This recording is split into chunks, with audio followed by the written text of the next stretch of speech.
Hi students, this is a short video about the muscle buccinator. See, this is the bone maxilla. If you see the posterior aspect of the maxilla, here you can see something called as tuberosity just above the molar. That is the tuberosity by the name maxillary tuberosity. Actually, the fibers are taking its origin from the maxillary tuberosity. So, number one, so you should know about the maxillary tuberosity. Number two, see here, if you see carefully, this is a maxillary tuberosity and behind you have the pterygoid plate. Between these two, there is something called as modulus. Okay, what is that modulus? We'll see. So, this is the bone, lateral view, and here is the molar. Just above the molar, you have the maxillary tuberosity. So, the buccinator, it has two fibers, three fibers, upper fibers, middle fibers and lower fibers. Upper fibers, they take its origin from the maxillary tuberosity, external aspect of the maxilla. It means outer surface of the maxilla. And the inferior fibers, they take its origin from the mandible, because that is a lower bone, mandible, and outer surface of the mandible, and just above the molar, okay, lower molar. And so these two over. The middle fibers alone, you should know, the middle fibers, look at this, this is called modulus.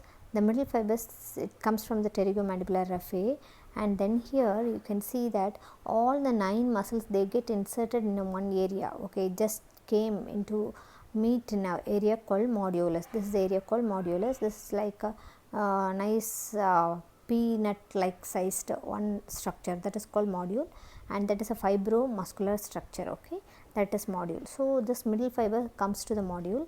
The upper fiber straight away it goes, if you see the next picture, you can see upper fibers, look at this, the upper fibers straight away it goes to the upper lip, lower fibers it goes to the lower lip, but the middle fibers, they come to the modulus and they crisscross, or they cross each other, they decussate, and the lower fibers goes to the upper lip and the upper fibers comes to the lower lip.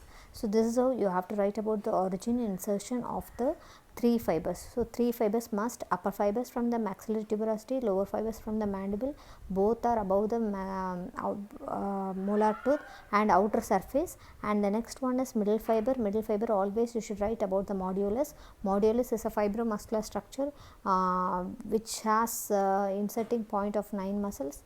And the next one is the nerve supply. Nerve supply is buccal branch of facial nerve. This is a muscle of face, so it is facial, it is an accessory muscle of mastication. So, you should not confuse this. So, it is not a muscle of mastication, only the accessory muscle. So, it is a muscle of facial expression. And the important relationship, above that you will be having the buccal pad of fat, buccopharyngeal fascia, everything. Beneath that you will be having pterygomandibular raphe, all those structures. And then next thing is, it is pierced by the parotid duct, okay, do not forget that. And then next one, nerve supply, action is very important. It compresses the cheek against the teeth and gums, that is a very important thing, it compresses. Buccinator means trumpet, okay, so it blows.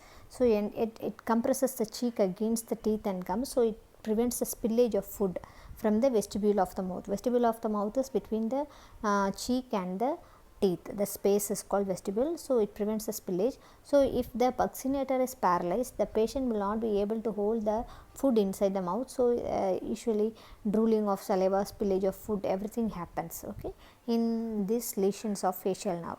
That is all about buccinator. So, in short, buccinator, upper fiber, middle fiber, lower fiber, upper from the maxillary tuberosity, lower from the mandible, and middle goes to the modulus.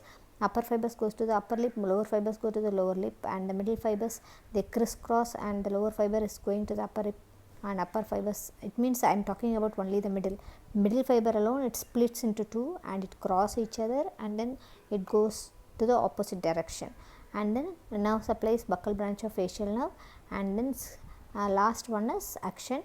It compresses the cheek, though it is called as trumpet muscle or blowing the wind, okay, when you do the do some windy instruments, if you blow, that time it will be helpful, that is why it is called trumpet muscle, okay. That is all about buccinator.